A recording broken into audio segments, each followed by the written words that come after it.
quân thảo này thảo ấy cầm xin non chong à cầm xin non chong à am hết sáng à quay cả bao hành quân ngủเขาว่าnày mơ cụ miềnกันว่าnày và hành tầm nga hư lù khâu lù quên hư saoพอมันตึงนั่นนำลึกขาในมีป่าขาในมีป่าซึ่งนั้นซึ่งในมือเขาหนุกมันว่านี่ไปแล้วเอาอย่างหันแต่เร็วเดียมโหในบ่นว่ามันเคยลาดเนตีมันเคยลาดเนตีมันนั่นเคยรู้ก่อนจะในบ่เลยป่ามาในของก็เลยจอนจอกมันเองจ้าว่ามันเลยมาเนี่ยเพราะมันก็เลยจิงเช่าอีกcái cả chủมันแดงกว่าเฮ็ด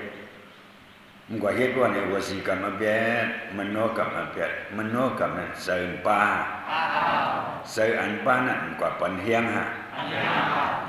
กว่าปันเฮียงคนมือกากว่าปันเฮียงการอากุศลเฮาเป็นเหตุการณ์อากุศลจังว่า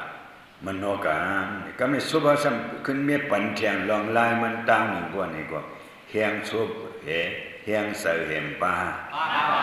ดวงเดียวว่าเป็นเขามีศีลมีธรรมแล้วเขากำศีลนอนจ้องแล้วเขาเมียละใส่มันสัมเพระเมียละกันในสภาพกายติงขายอันเป็นในเสดาก็วสีติงขายอันเป็นนะมโนติงขายอันเป็นนะวสีการเรียกมโนกับสองบ้านเป็นอเปียอะไรฮะเป็นอเปียอะไรสมัยยบิวาอีสานเปิ้นเหตุการณ์พิษกันห้างเปิดเฮาซ้ำกว่าเป็นเสือ1ภาคเฮ็ดแหละ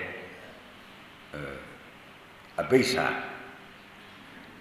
เพราะอันเป็น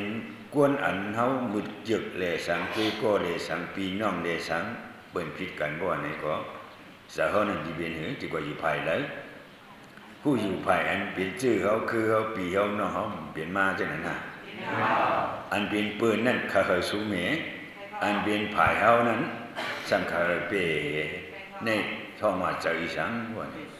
เสืออภิษาเสืออภิษามันเจอเขาเป็นรูปเป็นซุ้มเสืออันนาลูเป็นเขาเป็นรูปเป็นซุ้มเป็นรูปซุ้มอันนั้นกุมเมียวซุ้มอุกษาปีเสียซุ่มตูซุ่มใส่ห้าอันนั้นแหละเลยตุคาเนี่ยเพราะเปิ่นเปลี่ยนมาเช่นนั้นบ่ว่าไหนก็มันซุ่มแล้วคนก็นั่นบ่ไหนก็เนยใส่เขานั่นเนสาฮะก็เบื่อป้าแห้งใจอ่อนเนี่ยก็มีตะผักล่าอันเฮาว่ามีผ่าเดียวให้เลยจ่อยแถมเอาใส่นั่นจ่อยแถมเอาใส่นั่นเป็นอภิษาก็น้ำนาลูเลยสังก็อันใจที่ใจคือเลยสังเขิงลุงซุ้มกับเขิงก็อันเป็นลูกเป็นล่างเขาล่ะเป็นผายเขาว่าก่อนเขาเพียง5ด้วยก็มีสวยกัน5นี่ก็เขิงเป้นี่เนื้อใส่เขาเปลี่ยนมานี่ก็ว่าเลยเป็นมโนกับเสืออันนั้นอภิษาอันนั้นเสืออันนาลูเป็นเสือเคยเขาเป็นลูกเป็นซุ้มอันนั้นเนี่ยเสือเปลี่ยนมาวันตั้งจังว่าเสือกายกับวสีกับมโนกับเส้นในจังว่าปุญญาปิติงขายะปุญญาปิติงขายะตั้งลงในประมาณละที่เก็บอันก็เหตุการณ์กุศลก็เป็นติงขายะเหตุการณ์อกุศลก็เป็นติงขายะกุศลเส้นไหนเนี่ยก็ซ้ำเหตุการณ์กุศลอันนั้นมี2นิ้ววุตตะกุศลวิวุตตะกุศลวุตตะกุศลอันนั้นเลยดูสังเลยเหตุสังเลยเหตุการณ์ในกุศลเดี๋ยวนับยามพระเป็นเสาเดี๋ยวเลยจ้างกรรมศีลศีลธรรมเดี๋ยวเลยอยู่เลยตั้งให้การดูการตั้งเส้นให้ทราบว่าก็พยายามเอาญาณนั่นอ่อนโหน้ำนาเสียเลยเหตุมันเอาญาณอีสังไหนมันหันเชิดศาสตรามันหันเชิดศาสตราให้เนี่ยอ๋อนี่เป็นทุกขเชิดศาสเกิดเท่าเป็นตายเพราะอะไรขันธะเพราะว่าผีเพราะว่าคนเปลี่ยนผีเปลี่ยนคนหัวไหนตักดีเลยเกิดเท่าเป็นตายเห็นในเวียนทุกขเทศะอันเจ็บมาแล้วอันขลัย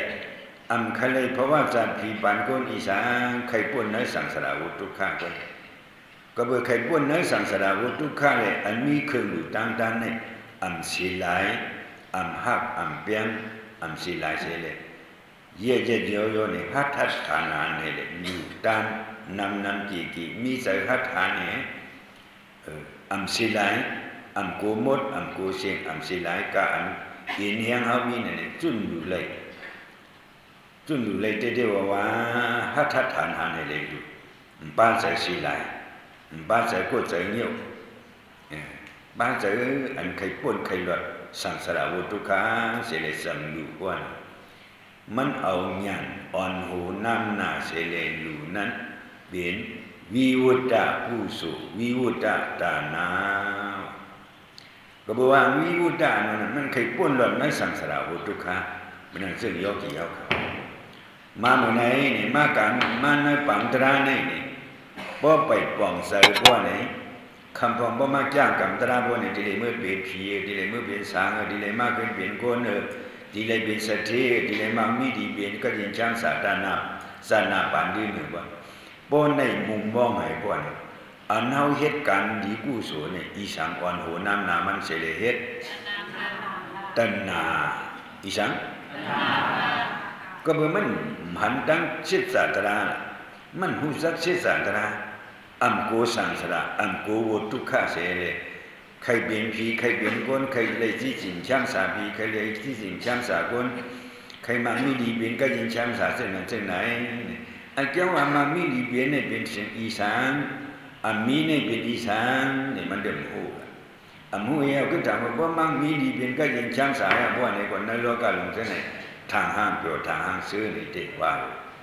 เว้ยก็ขันธ์ตรงนี้ไม่เป็นขนาดทุกข์ในสังหูสักก็เป็นมันหูสักนั่นพอมาเฮ็ดตั้งก็เลยหลุมบอกยิงหลวงก็ตั้งที่ว่าเฮีย